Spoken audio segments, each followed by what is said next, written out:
Bonjour Église Espoir, bonjour chacun, à chacune, soyez les bienvenus. La Bible dit, voici le jour que l'Éternel a fait, qu'il soit pour nous tous un sujet de... Qu'il soit pour nous tous un sujet de... Alors qui est prêt ce matin pour célébrer avec nous? Amen.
Pour toi, Seigneur. Oh, pour toi, Seigneur, je vivrai. Pour toi, Seigneur, je vivrai. Oui, fondé sur ta vérité. Fondé sur ta vérité. Et pour toi, Seigneur, je vivrai. Pour toi, Seigneur, je vivrai. Oh, oui, fondé sur ta vérité. Chantons ta victoire, oh, ton triomphe à la croix, oh, nous proclamons ta gloire.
tout accompli à la croix. Amen. Et c'est ce que nous voulons proclamer avec ce prochain chant, qu'avec Jésus, rien n'est impossible. Amen.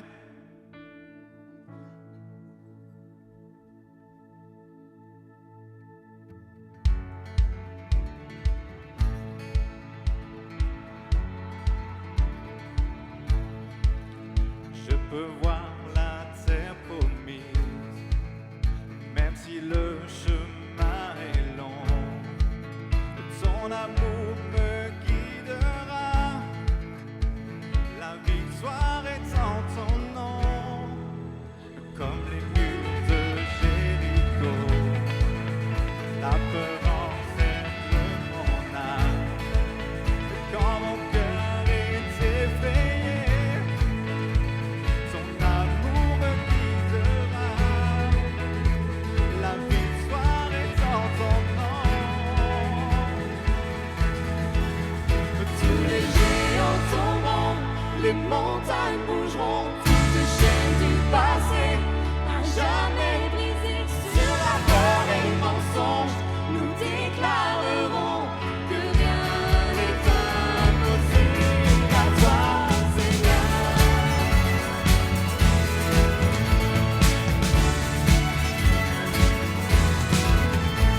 L'espoir ne tombe pas, c'est de t'avoir avec moi.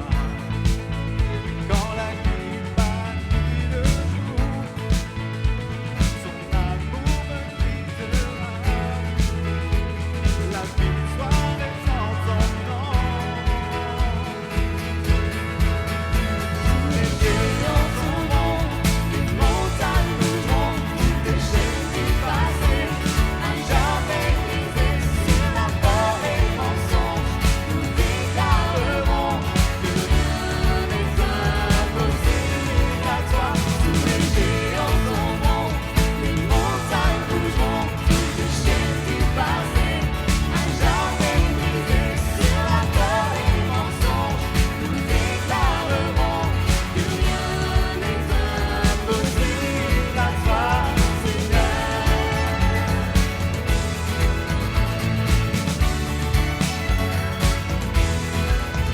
Pas de plus grand, pas de plus haut, pas de plus fort que Jésus.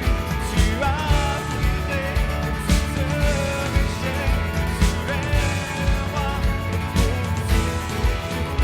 Pas de plus grand, pas de plus haut, pas de plus fort que Jésus. Tu as brisé toutes les chaînes, tu es le roi pour toujours. On déclare ensemble. Tous les géants tomberont, les montagnes bougeront, toutes les chaînes du passé à jamais brisées. Sur la peur et le mensonge, nous déclarerons que rien n'est impossible à toi.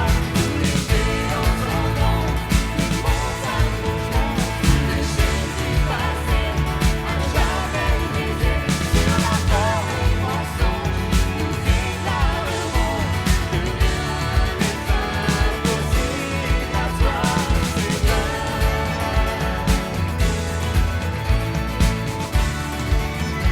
les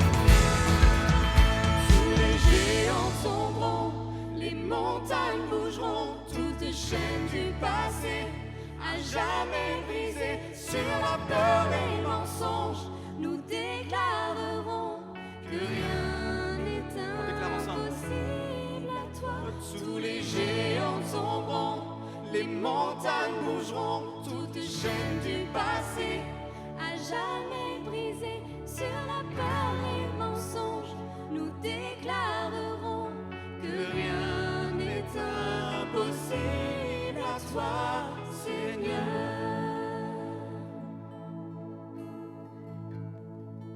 Rien n'est impossible à toi, Seigneur. Dans nos situations qui nous paraissent parfois compliquées, impossibles, sans issue, ta parole dit, vous connaîtrez la vérité et la vérité vous rendra libre. La vérité ce matin qui te libère, peut-être d'un diagnostic médical, la vérité qui te libère peut-être ce matin d'une situation familiale ou professionnelle, c'est que rien n'est impossible à Jésus. Amen.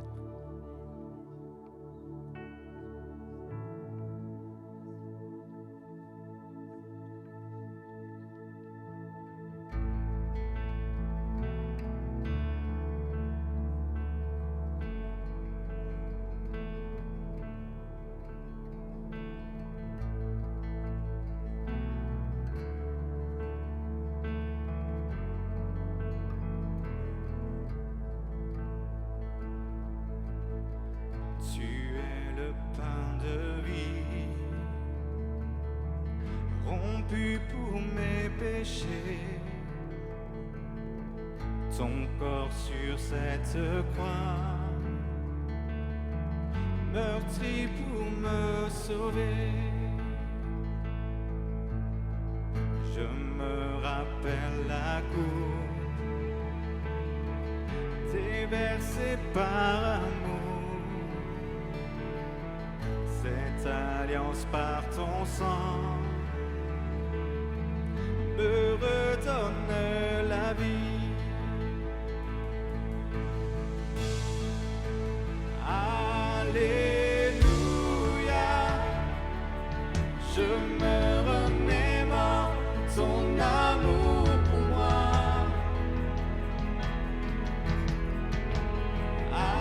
Alléluia, tes promesses je n'oublie pas.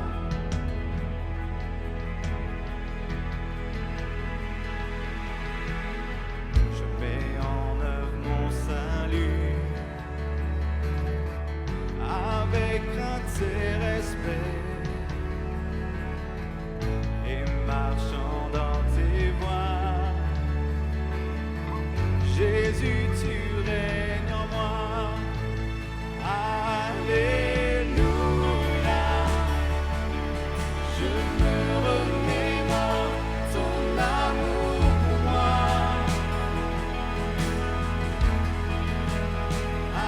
Alléluia, tes promesses je n'oublie pas.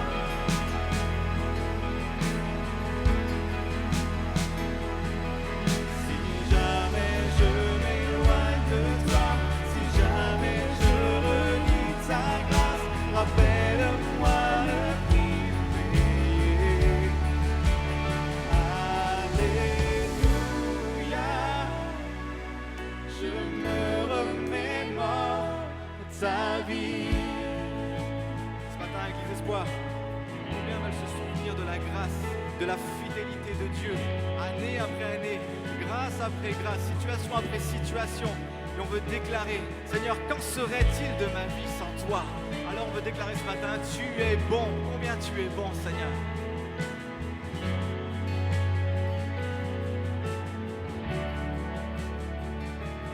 Tu es bon, si bon pour moi. Tu es bon, si bon pour moi. Qu'en serait-il de ma vie sans toi, Seigneur? Sans toi, Seigneur. Allez, une fois. Tu es bon, si bon pour moi. Tu es bon, si bon pour moi. Qu'en serait-il de ma vie sans toi, Seigneur? Sans toi, Seigneur. Tu es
rentrer dans ce moment, dans ce partage de la parole de Dieu, vraiment sans tarder. Est-ce que ça vous est déjà arrivé d'ouvrir la porte de votre frigo? Bien sûr que la réponse, la réponse, elle est oui. La réponse, elle est oui. Il y a plein de choses qui me viennent, mais je ne vais pas les dire. Et qu'est-ce que tu vois dedans? Dedans, tu vois toutes sortes de produits. C'est vrai ou pas? Tu vois des yaourts. On dit des yaourts ou des yaourts? Tu vois de la charcuterie. Tu vois, il y en a qui disent non, mais oui, il y en a aussi, jambon, tout ça. Tu vois, je ne sais pas moi, du lait, tu vois du beurre, tu vois du fromage et tout ça. Et en fait, est-ce que vous savez que tout ça a une date limite de péremption? Date limite de péremption. Le yaourt a une date limite, le lait a une date limite, même ton camembert que t'aimes faire durer dans le temps, au bout d'un moment, laisse tomber. Arrête, n'en mange plus pour le bien de toute ta famille. Et tout ça a une date limite. Mais écoute bien, de la même manière, et pourquoi je dis ça? De la même manière, tes souffrances, tes douleurs, tes ennuis ont aussi une date limite. Et là, toute l'Église aurait dû dire Amen. Amen. Tout ça a une date limite. Ce que tu traverses aujourd'hui n'est pas quelque chose d'éternel. Ta saison de douleur que tu traverses aujourd'hui n'est pas définitive. Il y a une échéance. Combien disent Amen à ça? Je vais continuer vraiment sur le même thème que la semaine passée, de la souffrance. Et je veux que tu l'entendes vraiment comme un coup de tonnerre dans ton esprit. La grâce, l'amour, la paix que Jésus donne, eux, n'ont pas de date limite, n'ont pas de date de péremption. Tu n'as pas besoin de vérifier si son amour a tourné. Tu n'as pas besoin de vérifier si sa paix a expiré.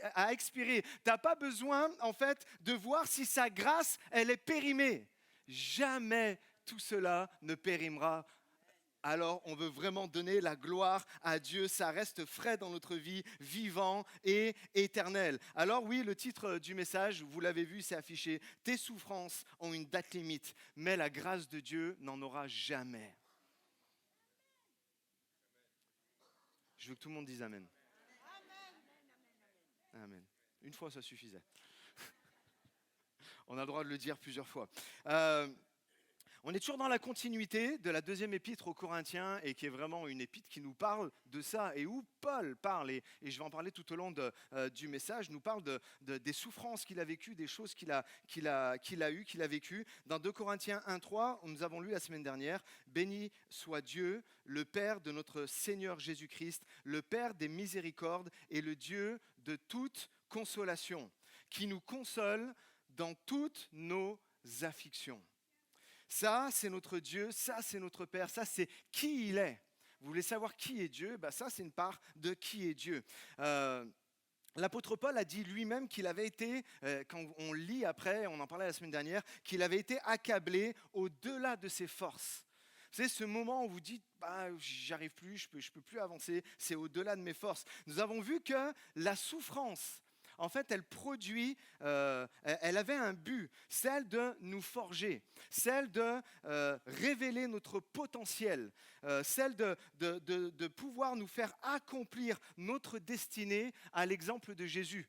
On a vu dans Ésaïe, chapitre 53, verset 10, qu'il a plu à Dieu, ce verset qui paraît tellement dur, il a plu à Dieu de le briser par la souffrance. Mais pour quel résultat? Pour le pardon de nos péchés, pour que nos noms soient inscrits dans le livre de vie. Et on a vu tout ça, nous avons vu que personne n'échappe à la douleur ni à la souffrance. Mais ce qui fait vraiment la différence, ce n'est pas seulement ce que nous vivons, c'est la réponse que nous allons y apporter. Et c'est vraiment sur ça que j'aimerais m'arrêter ce matin. Oui, nos souffrances ont une date limite. Elles ne durent jamais, pour toujours. Et la douleur peut être intense, mais elle va rester limitée dans un temps donné. Et ça, c'est tellement important de le comprendre. Pourtant, il y a quelque chose, en fait, de plus sournois. En fait, c'est les traumatismes. liés à la souffrance. Les traumatismes, en fait, liés à la douleur.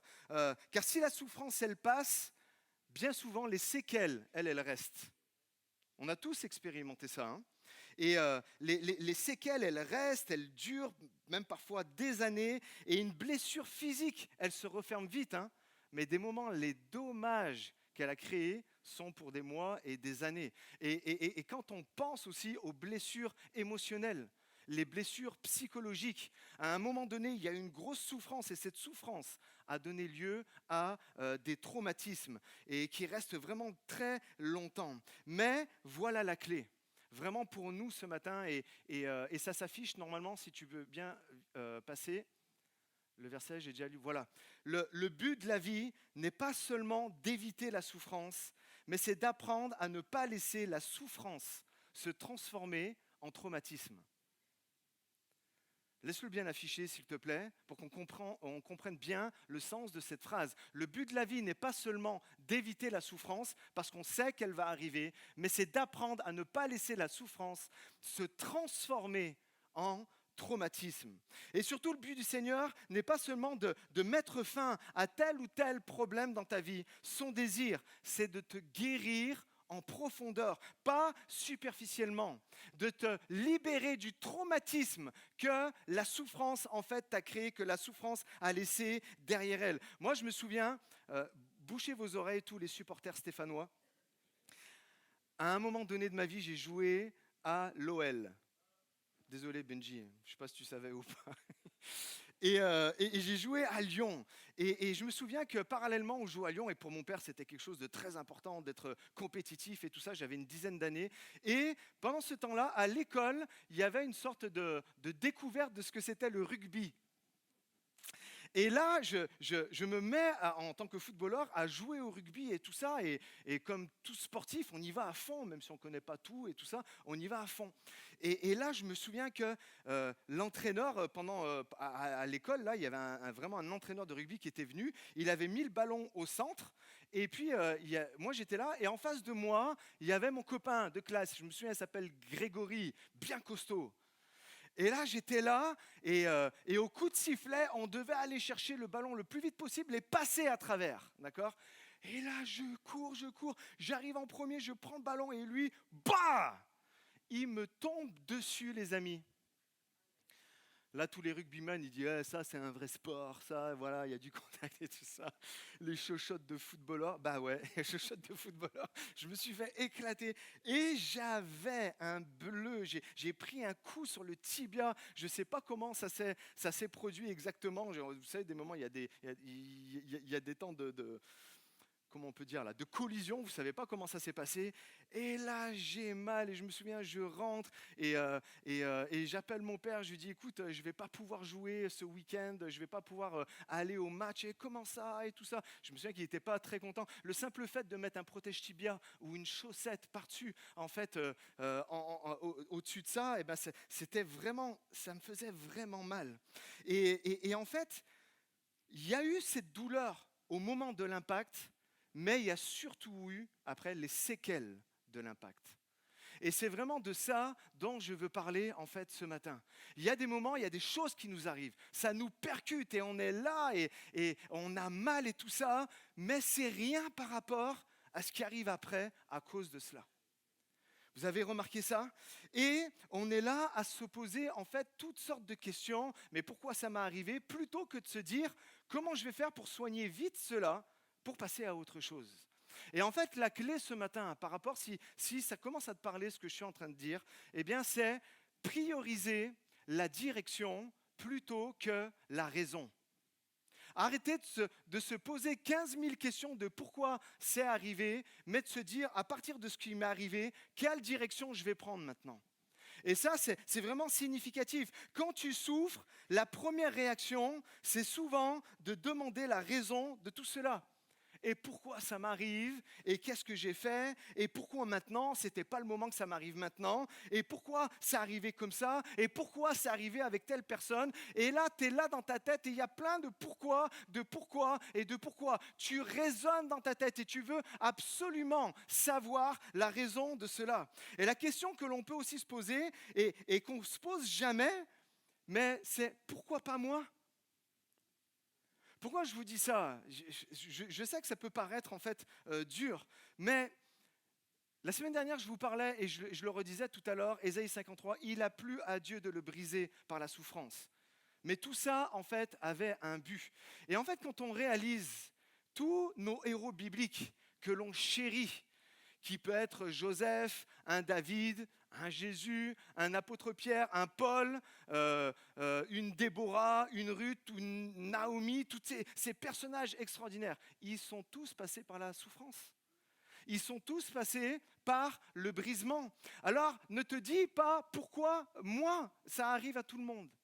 Vraiment, ça arrive à tout le monde à des moments donnés. Un tsunami qui vient en fait ravager nos vies.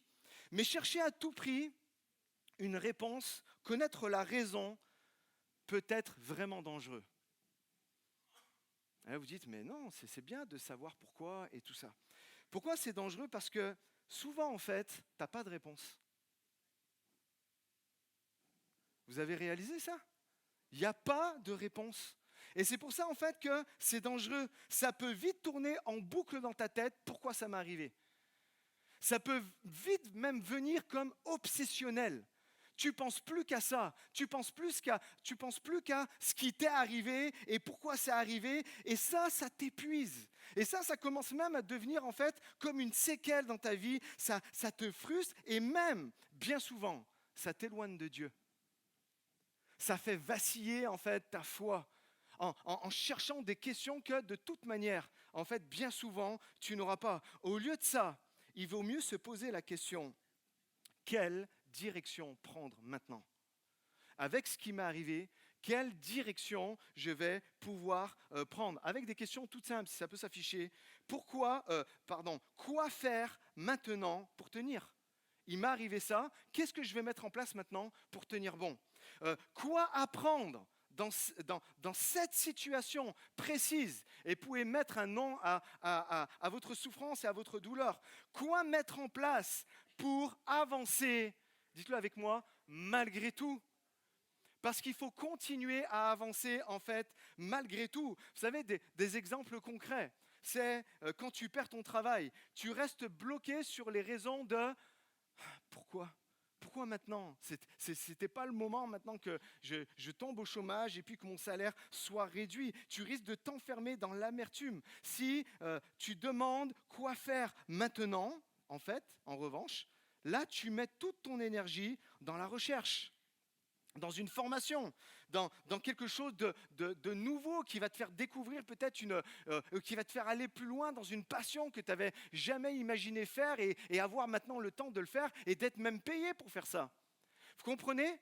De ne pas rester en fait sur la raison, mais de chercher la direction maintenant que cette chose-là m'est arrivée. Dans une relation qui casse, tu étais très ami avec quelqu'un, ou même pour les plus jeunes, une situation amoureuse qui se casse, qui se fissure. Tu peux passer des mois à te demander pourquoi il m'a fait ça.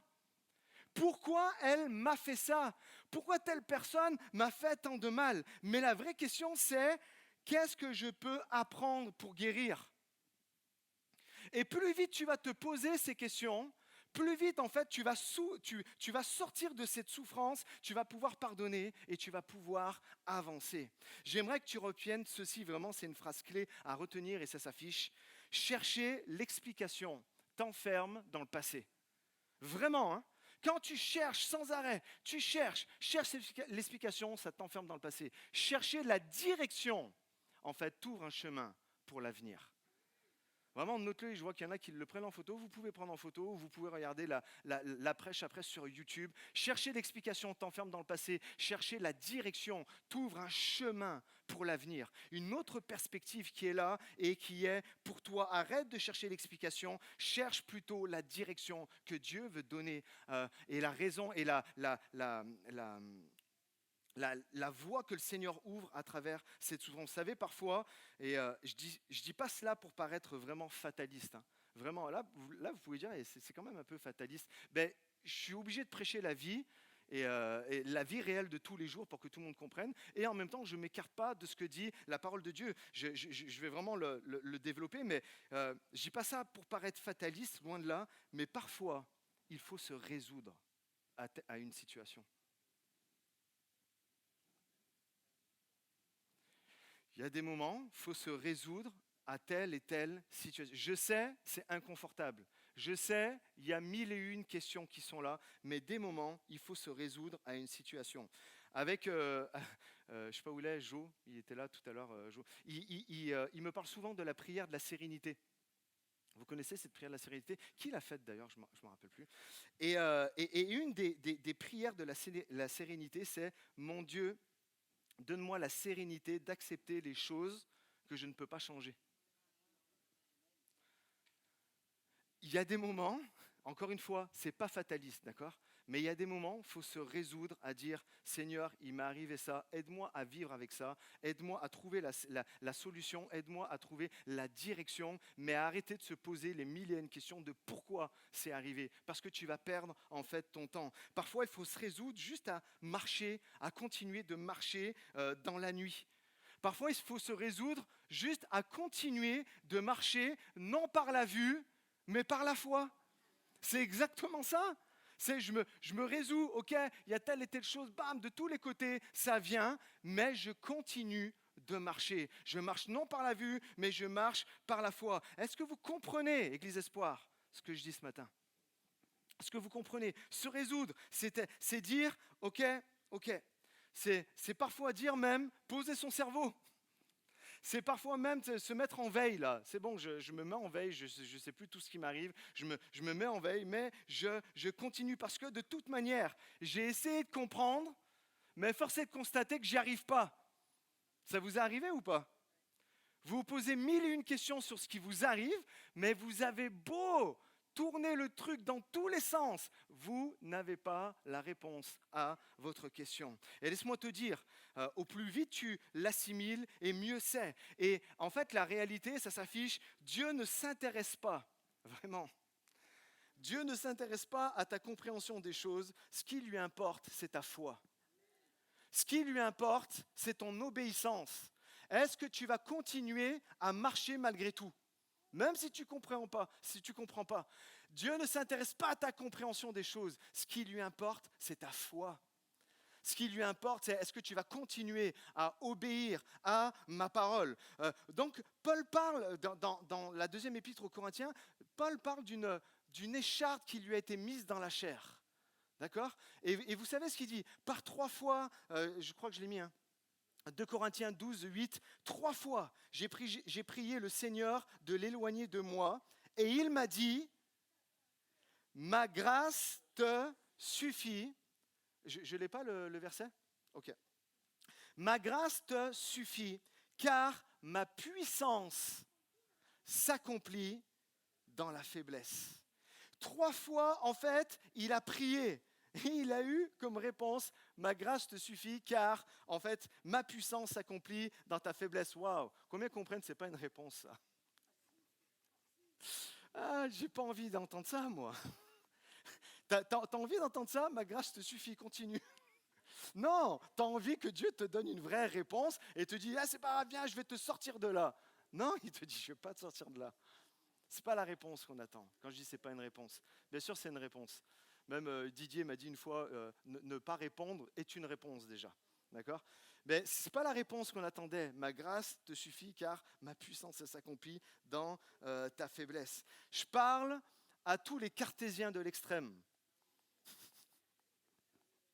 Il y a des cartésiens de l'extrême qui veulent toujours tout comprendre. La vie et même le ciel va parfois te laisser sans réponse. C'est une réalité. J'aimerais te dire que oui, des fois, tu auras et tout ça. Non. Je me souviens, il y a quelques années en arrière, et je vais aller plus loin dans ce développement, mais il y a quelques années en arrière, je perds mon emploi et je me retrouve dans un autre emploi. Je vais travailler avec Concheta en tant qu'aide comptable. Et dans la société, la DK, et j'y vais, je rentre en tant qu'aide comptable à 1 ou 2 jours par semaine, je ne me souviens pas. Et j'y vais pour faire de la saisie comptable, d'accord ? Et là, elle commence à m'expliquer, j'avais quelques notions de compta parce que j'avais fait des études de vente et tout ça, mais elle commence à m'expliquer et je ne comprends rien. Je comprends, il y en a qui connaissent la compta, débit égale crédit. Je rêvais de ça la nuit, débit égale crédit. Et je ne comprenais rien à ce qu'elle me disait. Je ne comprenais pas pourquoi je devais rentrer une facture fournisseur en débit, mais que je devais la faire aussi en crédit. C'était incompréhensible en fait pour moi, je ne comprenais pas. Par contre, j'avais compris quelque chose. C'est que si je faisais simplement et bêtement ce qu'elle me disait, comment je devais saisir les choses, eh ben ça marchait. Et là, sans vraiment comprendre en fait ce que je faisais, eh bien, je faisais les choses à tel point que très rapidement, je travaillais même plus vite que l'aide comptable que je remplaçais. Et là, je tapais super vite, je ne comprenais pas tout. Mais les semaines ont passé, peut-être les mois, je ne me rappelle plus, peut-être.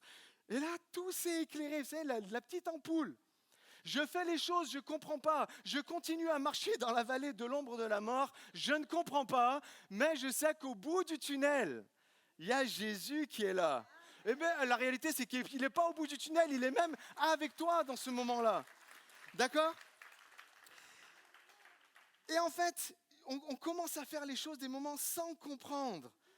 Mais le Seigneur nous dit, fais-moi juste confiance. Il t'arrive telle et telle chose, fais-moi juste confiance. Continue en fait d'avancer. Et il y a des moments, tu dois obéir au Seigneur, marcher à contre-courant de tes propres pensées, de ton propre raisonnement et de marcher malgré les souffrances. Et le Seigneur te dit, tu n'as pas besoin de tout comprendre pour le moment. Tu n'as pas besoin de tout comprendre pour le moment, tu as juste besoin d'obéir à mes directives et de garder la foi, de continuer à avancer sans comprendre. Vous comprenez ? Dans Matthieu, je vous donne encore un autre exemple. Dans Matthieu, chapitre 27, Jésus est sur la croix. Donc on lisait tout à l'heure, il a plu à Dieu de le briser par la souffrance. Et là, il se retrouve sur la croix. D'accord ? Matthieu 27, 46, il pose une question. Et vers la 9e heure, Jésus s'écria d'une voix forte, « Élie, Élie, lama sabachthani », c'est-à-dire « Mon Dieu, pourquoi m'as-tu abandonné ?» Est-ce que Jésus a eu une réponse ?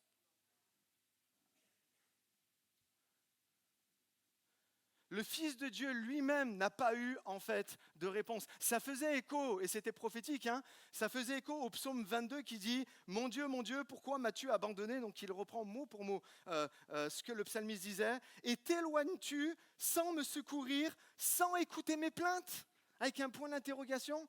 Jésus est là, il pose des questions et il n'a pas de réponse venant du ciel. Il n'a pas de réponse venant du ciel. Jésus à la croix n'a pas eu d'explication immédiate, mais il a choisi de se concentrer sur la direction à prendre. Pourquoi ? Parce qu'on sait que tout de suite après, il dit « Père, je remets mon esprit entre tes mains ». Il n'a pas eu de réponse à la plainte, à la souffrance qu'il était en train de vivre, mais il a dit « Père, je remets mon esprit entre tes mains ». Qu'est-ce que c'est ? C'est la direction. Pour lui, le Père était la direction. Pour lui, le Père, c'était la direction d'aller vers le Père, de chercher le Père, de chercher la présence du Père, plutôt que même de chercher sa main qui allait le délivrer. L'obéissance de Jésus, plutôt que la compréhension, en fait, de ce qui est en train de se passer. S'il y en a qui ont regardé The Chosen, la saison 5, on le voit dans le jardin de Gethsémanée. Toutes sortes de questions, Jésus dans toute son humanité. Éloigne de moi cette coupe, je suis vraiment obligé d'y aller. Moi, je crois vraiment que ça s'est passé comme ça. Toutes sortes de questions, la chair qui devait être là et qui devait le pousser en fait à renoncer. Mais Jésus a choisi la direction. Jésus a choisi le Père. Jésus a choisi l'amour pour chacun d'entre nous pour que nous puissions être sauvés. Vous comprenez? Est-ce qu'il a eu une réponse à sa question immédiate? Non. Alors qu'est-ce qu'il a fait? Il a cherché la direction. Et il a été en fait jusqu'au bout. Et mon point est le suivant ce matin. Faire confiance à Dieu, même quand il ne répond pas. Faire confiance à Dieu, même quand il ne répond pas. On n'obtient pas de réponse juste parce que nous en voulons. Et des moments, la vie chrétienne, c'est ça. C'est d'apprendre à vivre avec une frustration. De pourquoi je n'ai pas de réponse? Pourquoi il ne répond pas? Pourquoi le ciel semble comme être fermé? Dieu, parfois, ne s'explique pas. Et la vie encore moins. Et la vie encore moins. Et Dieu ne doit pas toujours s'expliquer. Il n'est pas là pour satisfaire notre logique. En fait, il est là pour obtenir de nous notre obéissance et notre foi. On touche vraiment là à l'essence de la foi. Tu n'as pas besoin de tout comprendre pour lui faire confiance. Parce que ses pensées, elles sont tellement au-dessus des nôtres. Ça c'est quelque chose qu'il faut se rappeler. Quand vous êtes là, pourquoi moi? Mais tu ne comprends pas, mais un jour tu comprendras. Un jour tu comprendras. Parfois tu veux une explication, mais Dieu en fait te donne une direction. Tu veux une explication, tu n'auras pas ton explication, mais tu auras une direction. Tu auras une direction. Et ton miracle ne dépend pas de ta compréhension, mais de ton obéissance. Je rappelais à quelqu'un cette semaine ce que j'ai dit souvent, et puis c'est comme une règle d'or, en tout cas pour moi. Il n'y a pas de délivrance dans ta vie sans obéissance. Il n'y a pas de délivrance vraiment dans ta vie, quelque chose, les chaînes se brisent et tout ça, si tu n'obéis pas à Dieu. Si tu n'as pas confiance en lui, si tu ne vis pas selon en fait ce que lui te demande. Regardez, encore une fois, l'apôtre Paul décrit en fait ce que Jésus a fait dans Philippiens 2,8. Il est dit, et ayant paru comme un simple homme, il s'est humilié lui-même, se rendant obéissant jusqu'à la mort, même jusqu'à la mort de la croix. Jusqu'à la mort de la croix. J'aimerais te dire ce matin, vraiment, tu peux être en larmes, tu peux être brisé à l'intérieur, tu peux même ce matin être là et trembler de peur, tu peux être brisé à l'intérieur et pourtant continuer à marcher par la foi. C'est vraiment c'est une parole pour plusieurs, brisé dans les larmes, au milieu de la tempête, du tourment, mais le Seigneur te dit, tu as quand même la force, mon esprit est en toi pour continuer à avancer malgré tout ça, parce que la foi, ce n'est pas l'absence de peur, vous le savez, la foi, ce n'est pas l'absence de peur, c'est avancer malgré la peur, croyant que Dieu sera toujours là et qu'il règne et qu'il est sur son trône. Est-ce que je peux entendre un amen à ça? Je sais que c'est difficile ce matin ce que je suis en train de dire. J'en ai bien conscience. Regardez les conséquences de l'obéissance de Jésus de Philippiens 9 tout de suite après. C'est pourquoi aussi il s'est rendu obéissant, il s'est humilié lui-même et allant jusqu'à la mort de la croix. Mais c'est pourquoi aussi Dieu l'a souverainement élevé et lui a donné le nom au-dessus de tout autre nom.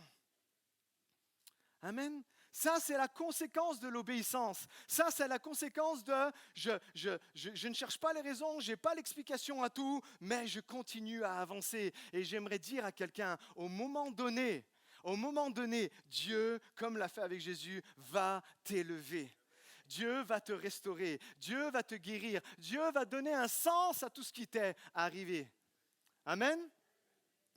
Et la semaine dernière, donc, je vous parlais de 2 Corinthiens 1,3 qui dit « Béni soit Dieu, le Père de notre Seigneur Jésus-Christ, le Père des miséricordes et le Dieu de toute consolation, qui nous console dans toutes nos afflictions. » On sait qu'à un moment donné, Jésus va venir pour nous consoler.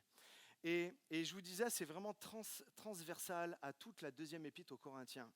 Et il nous donne un éclairage encore plus précis de ce qu'il a pu vivre, l'apôtre Paul. 2 Corinthiens 11, 25. 3 fois, j'ai été battu de verge.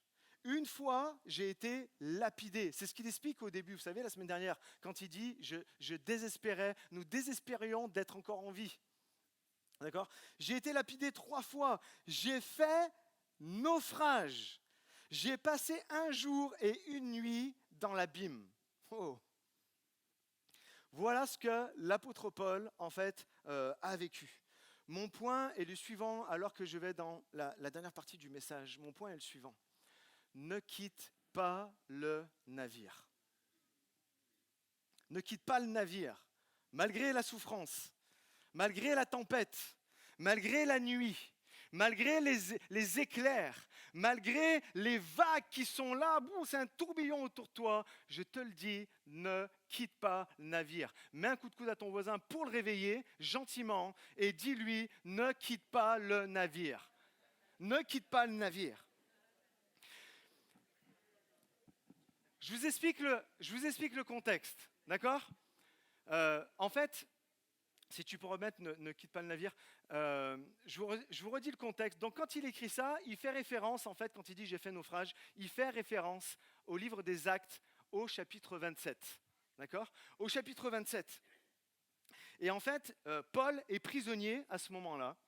Et en fait, il doit être emmené à Rome. Il a été prisonnier pendant 2 ans à Césarée. Et le voyage va durer très, très, très, très, très longtemps.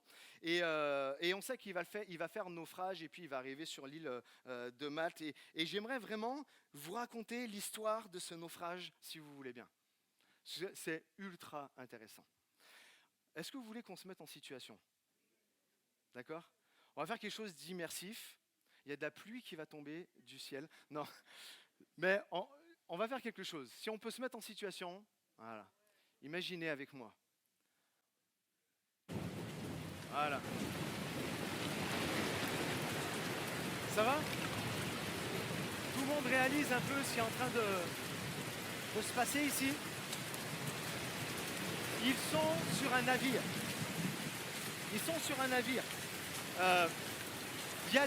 Dans ce navire, il y a 3 catégories de personnes. Il y a bien sûr les marins, il y a les soldats romains et il y a les prisonniers. D'accord ? Et bien sûr, les soldats étaient là pour veiller sur les prisonniers. Et la Bible nous dit que ne pensez pas que c'était juste un simple radeau ou un petit bateau, comme nous trouvons juste baissé à peine. C'est moi qui lui avais dit, mais juste baissé à peine.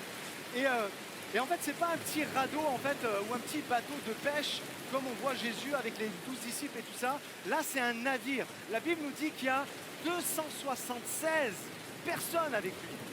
Donc les marins, les soldats et les prisonniers en route en fait pour Rome. Et là, on voit dans Acte 27 au verset 10, Paul avertit que ça va être une traversée très très très très très difficile. Et donc il dit, ça serait bien de remettre à plus tard. Mais l'officier marin lui dit, non, on ne va pas remettre à plus tard, regarde, toutes les conditions semblent être bonnes, alors on va y aller, alors en fait, on va partir. Et ça représente toutes ces fois où nous sommes embarqués dans quelque chose où à la base on ne voulait pas, ou même à la base on avait donné des bons conseils, et on se retrouve embarqué dans une situation comme là, en fait, en pleine tempête, alors qu'à la base, nous, on ne voulait pas y aller. Et on avait même donné des bons conseils. Est-ce que ça arrive à certains, ça ? Se retrouver dans des situations comme ça. Et il se retrouve là malgré lui. Et le verset 14 nous dit, un vent d'ouragan s'est déchaîné subitement. Ça fait référence à ce que je vous disais la semaine dernière. La souffrance, quand elle arrive, la douleur, quand elle arrive, elle ne va pas toquer à ta porte. Elle ne va pas dire hey, « c'est bon, je peux venir dans ta vie ?» Non. Là, le vent, un vent d'ouragan, la Bible nous dit c'est levé subitement, comme ça. Ils n'ont rien compris. Et là, ça a été le chaos. Là, ça a été les ténèbres, les éclairs, les vagues,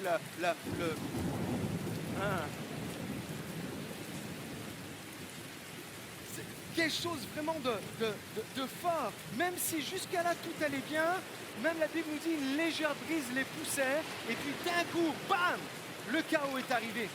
Verset 18 nous dit que cette tempête, écoutez bien, a redoublé de puissance. Ça représente quand tu crois que tu as touché le fond. Non. il y a encore plus profond.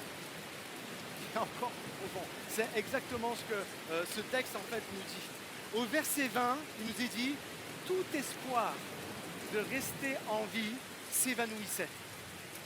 Là, les 276 personnes, non, pour être honnête, 275 personnes étaient là, ils disaient c'est bon, on va mourir, c'est la fin, à part l'apôtre Paul.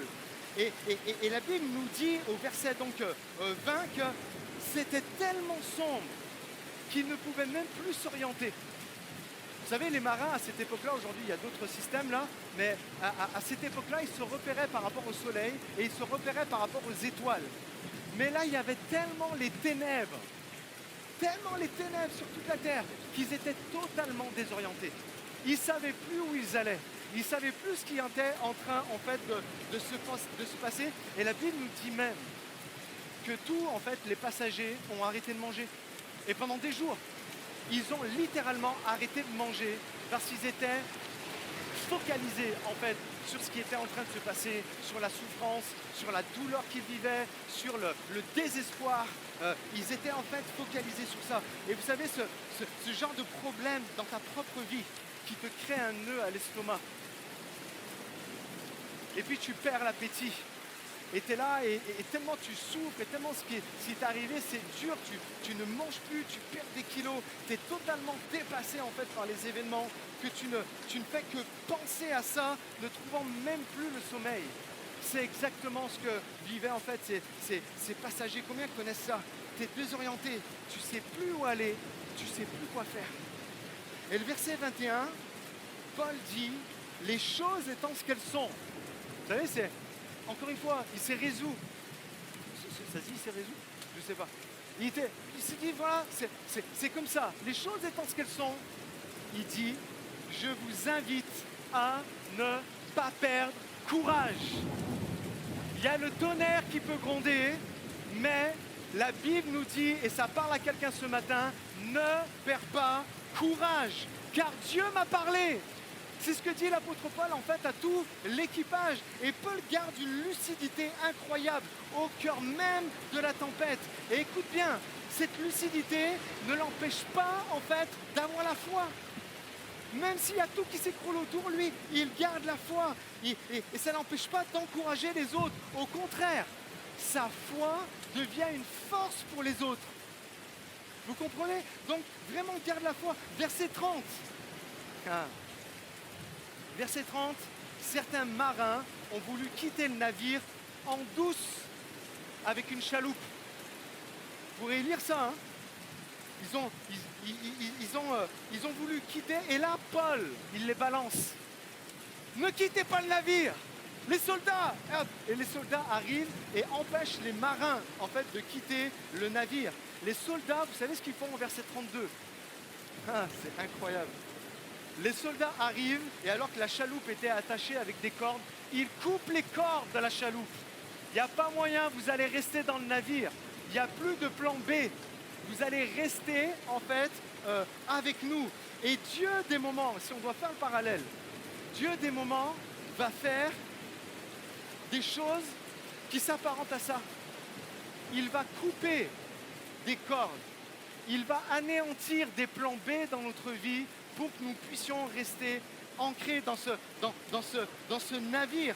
Il va couper les choses qui te semblent être sécurisantes. Il va couper les choses qui te semblent être une belle, en fait, échappatoire, comme des repères dans ta vie. Ils vont plus être là pour toi. Tout cela, pourquoi? Parce qu'il veut que tu aies les yeux seulement rivés sur lui. Seulement rivés, en fait, sur lui. N'en veux pas aux autres. De ne pas être toujours là. Des moments, tu as envie de te raccrocher aux autres. Et en fait, tu t'aperçois qu'ils ne sont pas là. N'en veux pas aux autres. C'est souvent Dieu qui permet cela.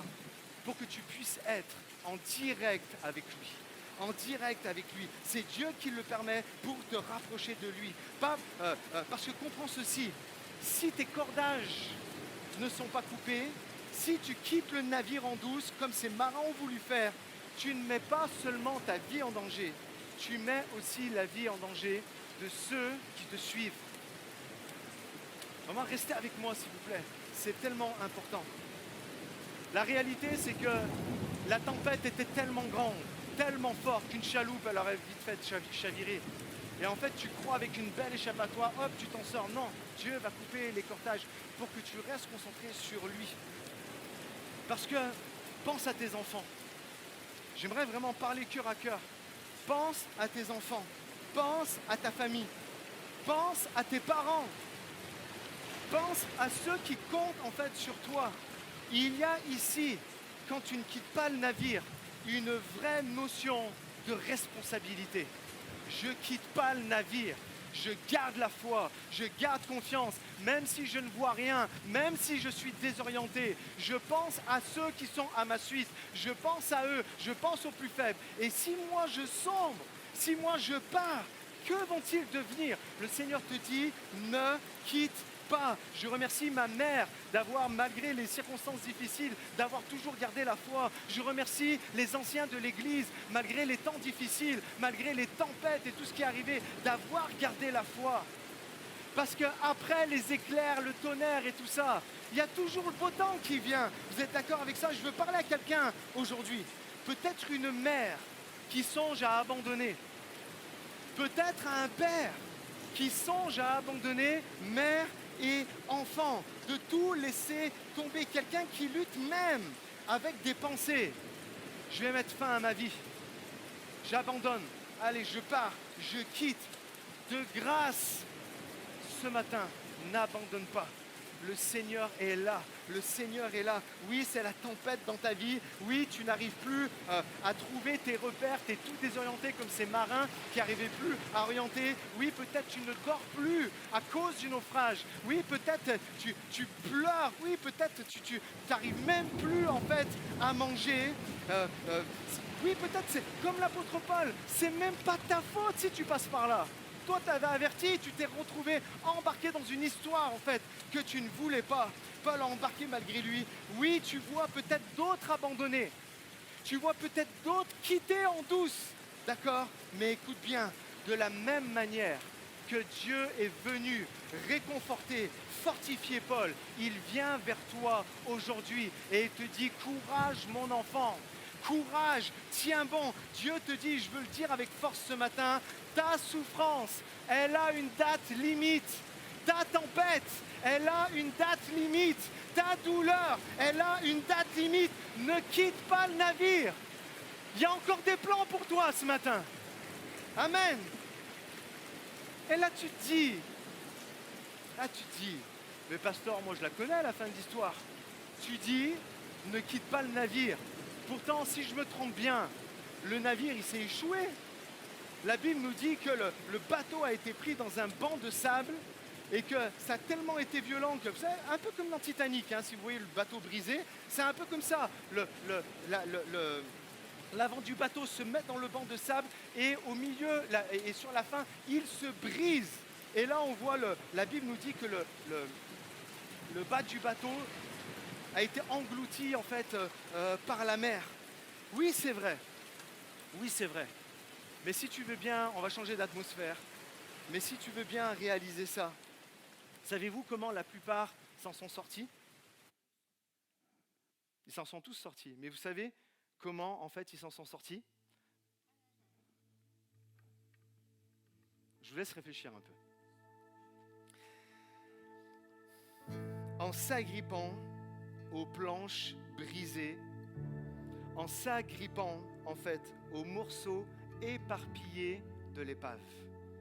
La Bible nous dit qu'ils s'en sont sortis comme ça. Autrement dit, c'est le navire même brisé qui leur a fourni le moyen de salut. C'est le bateau même brisé qui leur a donné le moyen de rester en vie et de regagner le rivage. Le navire, en fait, les amis, ça peut représenter ta foi. Le navire, ça peut représenter ta famille. Le navire, ça peut même représenter ton église. Oui, ça vacille. Oui, c'est pas parfait. Oui, parfois, ça se disloque. La Bible nous dit, vous le lirez dans Acte 27, ils étaient obligés de mettre des cordages autour du navire pour qu'il tienne, quoi. Et Et des moments, c'est comme ça dans notre vie. On prend des choses pour que ça tienne et on fait tout pour que ça tienne, mais on ne quitte pas. Et ce sont justement ces choses, en fait, que Dieu t'a données. Et ce sont elles qui, par sa grâce, flottent quand tout ce qui reste dans ta vie a sombré. Quand les choses autour, en fait, ont sombré. Les seules choses qui restent à flot, ce sont ta foi.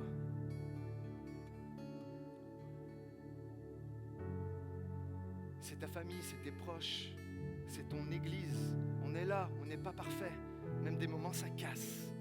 Mais la réalité, c'est ce qui te permet, en fait, de tenir bon. Si Dieu nous a donné ça, c'est pas pour rien. C'est pas pour rien. Et ils ont atteint l'autre rive en toute sécurité. Et si quelqu'un avait quitté le navire trop tôt, la réalité, c'est qu'il n'aurait pas eu ses planches pour s'agripper. La réalité, c'est que trop tôt, c'était trop tôt. Vous savez, il y a être à l'heure, et avant l'heure, c'est pas l'heure, et après l'heure, c'est plus l'heure. C'est pour ça que c'est important de ne pas quitter le navire et de rester accroché, de rester ancré. Vous savez, Dieu transforme ce qui est brisé en bouée de sauvetage pour ta vie. Dieu transforme, je le redis, Dieu transforme ce qui est brisé en bouée de sauvetage pour ta vie. Chaque jour, en fait, tu dois décider. Chaque jour, tu as cette question-là. Tu dois décider. Est-ce que tu resteras dans le chemin de la foi? Est-ce que tu resteras dans le processus, en fait, que Dieu a voulu pour toi en faisant confiance au Seigneur, à ses plans, à son timing parfait, d'accord? Même si nous, en fait, on ne le comprend pas. Ou tu vas sauter de ton navire. Écoutez, c'est tellement important. Ou tu vas sauter de ton navire pour ton propre confort, d'accord? Et finir englouti, la réalité, dans la mer du désespoir. Quand tu dis « je resterai ferme », même si le bateau tombe en morceaux, tu découvriras qu'il y a plus de puissance dans les morceaux de ton navire que dans le confort apparent de ton abandon. Là, je vais le redire. Parce que bien souvent, on croit qu'abandonner, c'est facile. C'est un confort qui est là et tout ça. Mais tu découvriras qu'il y a plus de puissance dans les morceaux de ton navire, même disloqués, que dans le confort apparent, en fait, de ton abandon. Dans tous les domaines, tu vas devoir prendre une décision et elle fera la différence. Tu n'échoueras jamais tant que tu n'abandonneras pas. Tu n'échoueras jamais tant que tu resteras en fait dans le navire. Je le déclare avec force ce matin. Ne saute pas du navire. Reste dans les plans de Dieu. Reste dans le process. Même s'il est douloureux, même si tu ne comprends pas, Dieu, je te le dis, il t'amènera à bon port. Il t'amènera à bon port. Dis-le à ton voisin, Dieu va t'amener à bon port. Dis-lui avec foi. Dis-lui vraiment pour l'encourager. J'attends pas des sourires, j'attends pas de... Non, mais dis-lui vraiment, déclare quelque chose sur sa vie. Dieu t'amènera à bon port. Ce que tu crois être une épave est en réalité ton point de passage pour aller vers la terre promise, vers la rive promise. Amen. J'aimerais qu'on prenne un instant pour prier si vous le voulez bien.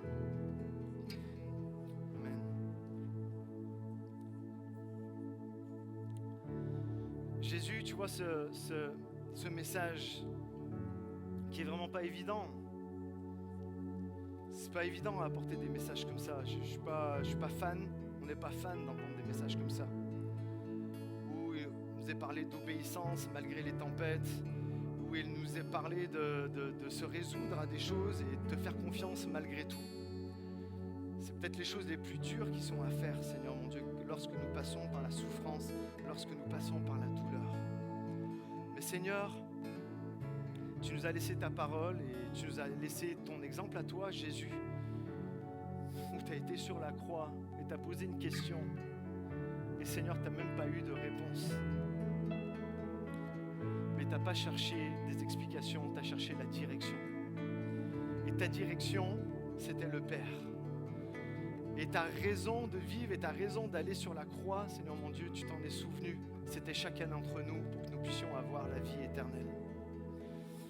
Tu nous nous as laissé l'exemple d'un apôtre Paul qui a été lapidé, qui a été jeté en prison, qui a fait naufrage. Il y a tellement de fois où la vie semblait s'arrêter. Et pourtant, Seigneur mon Dieu, il a continué à avancer malgré tout. Je te prie pour chacun d'entre nous et je m'inclus dedans, Seigneur. Tu vois les souffrances de nos vies, tu vois les douleurs, tu vois certains aujourd'hui passent par des douleurs. On n'arrive même pas à imaginer. Des douleurs physiques, des douleurs psychologiques, des douleurs émotionnelles. Et Seigneur mon Dieu, je te prie afin que chacun tienne bon. Je te prie, Seigneur mon Dieu, afin que ce matin, personne ne quitte le navire. Personne ne quitte le navire. Je te prie, Seigneur mon Dieu, alors que peut-être les personnes ici, des personnes sont désorientées, ne mangent plus, ont un sommeil ultra difficile, ou ce qui pensait être un plan B, les cordes ont été coupées, il n'y a plus de plan B, ils sont obligés d'avancer dans la situation où ils sont, Seigneur mon Dieu. Je te prie, Seigneur mon Dieu, ce matin, afin que leur foi ne défaille point. Je te prie, Seigneur mon Dieu, que tu redonnes du courage. Je te prie, Seigneur mon Dieu, que tu redonnes de la force. Je te prie, Seigneur mon Dieu, ce matin, afin que tu viennes donner de la consolation dans toutes les afflictions que nous pouvons, Seigneur mon Dieu, endurer. Seigneur, nous voulons le dire avec foi. Peut-être ça va nous coûter, mais on ne veut pas poser des questions. Ce matin, on va chercher la direction. On ne veut pas raisonner, on ne veut pas poser mille et une questions et savoir la raison de pourquoi il m'a arrêté ça. Mais Seigneur mon Dieu, nous voulons arriver à comprendre. Nous voulons arriver, à avancer même sans comprendre. Et à dire malgré tout, je vais avancer. Malgré tout, je vais suivre la direction que tu m'as tracée, Jésus. Malgré tout, je vais continuer à aimer. Malgré tout, je vais continuer à avoir la foi. Malgré tout, je vais continuer à servir. Malgré tout, je vais continuer à aimer ceux de ma famille, ceux qui sont là et qui attendent après moi. Malgré tout, je vais continuer à leur donner la direction, même si moi, je suis vraiment blessé et découragé. Parce que Seigneur mon Dieu, tu nous dis que lorsque nous avançons, tu es avec nous. Jamais tu nous délaisses, à aucun moment, même si on le croit. C'est pas vrai, tu es toujours avec nous, Seigneur. Oh, fais ton œuvre dans la vie de chacun. Amen. Restons un moment dans le recueillement, si vous le voulez bien. J'aimerais faire un appel, et je vous invite à lever la main à la suite de cet appel. Je vais faire plusieurs appels. J'aimerais faire un appel et prier pour certains qui sont tentés d'abandonner. Vous êtes là et vous dites justement ce message tombe à point nommé, j'étais sur le point d'abandonner. J'aimerais prier pour toi, pour que son Saint-Esprit te relève. J'aimerais faire un appel à toutes les personnes qui souffrent et qui ont besoin d'un regain de foi. Je suis là, comme l'apôtre Paul qui était là dans le navire, il dit ne quittez pas. Dieu m'a parlé, il dit même, il cite ça, vous le lirez dans Acte 27, si vous m'écoutez, il n'y a aucun cheveu de votre tête qui va tomber. Il leur dit ça littéralement aux 275 passagers restants. Donc à tous ceux, toutes les personnes qui souffrent et qui ont besoin d'un regain de foi, je crois que le Saint-Esprit est celui qui communique la foi. Amen. Je vais faire un appel à toutes les personnes qui ne veulent plus se concentrer sur la raison de pourquoi elles souffrent, mais ceux qui veulent chercher la direction. Ceux qui se disent lucidement, je ne vais pas pouvoir changer les choses sont ce qu'elles sont, mais je vais chercher ta direction à partir de maintenant, Seigneur mon Dieu. À toutes les personnes qui veulent que la puissance de Dieu se manifeste dans leur faiblesse. J'aimerais même faire un appel à la foi en Jésus. Peut-être tu es là pour les premières fois, ou peut-être tu es là et tu as abandonné la foi. Le Seigneur te dit, viens à moi, à la croix du calvaire. J'ai tout accompli pour toi. Amen. Je peux faire de toi mon enfant.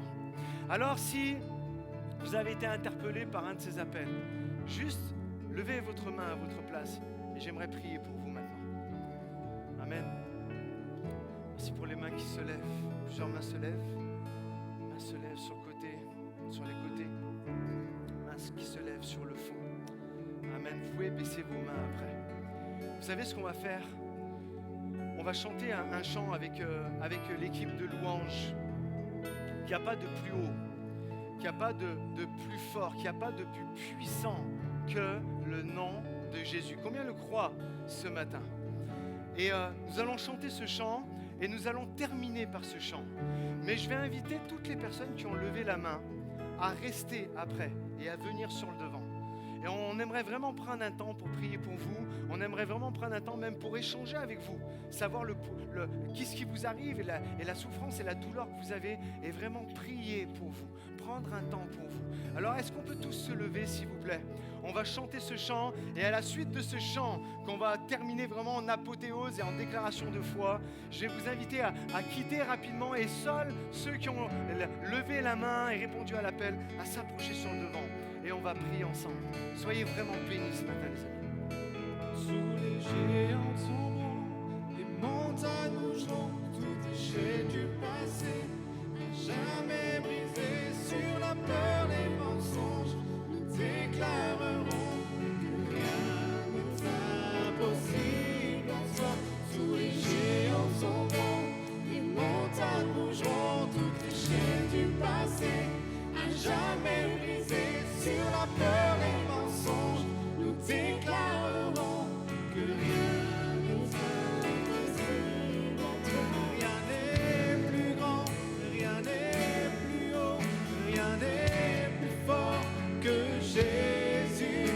Tu as brisé toutes mes chaînes, tu es le roi pour toujours.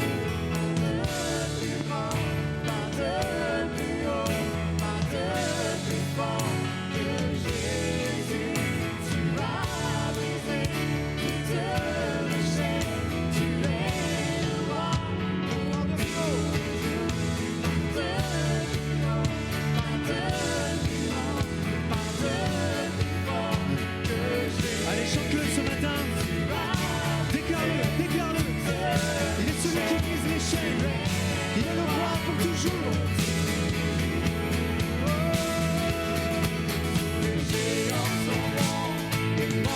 Est-ce qu'on peut lever les mains en signe d'abandon à notre Dieu? Et on veut le déclarer avec force. On va déclarer que rien n'est impossible à Dieu. Tous les géants sont bons, les montagnes bougeront, toutes les chaînes du passé, à jamais brisées. Sur la peur et le mensonge, nous déclarerons pas de plus grand, pas de plus grand, pas de plus haut, pas de On va déclarer ce matin. Pas de plus grand, pas de plus haut, pas de plus fort que le nom de Jésus.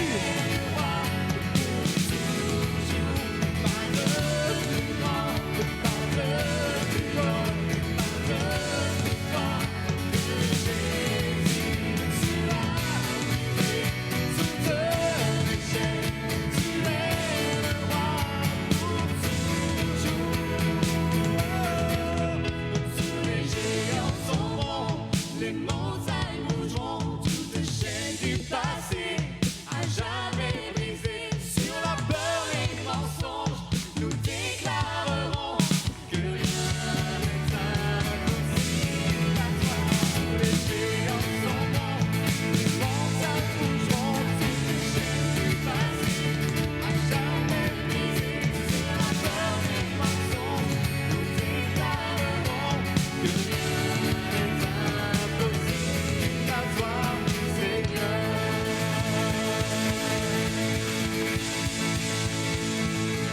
Est-ce qu'on peut pousser un cri de victoire dans ce lieu? Il a brisé toutes nos chaînes. Amen.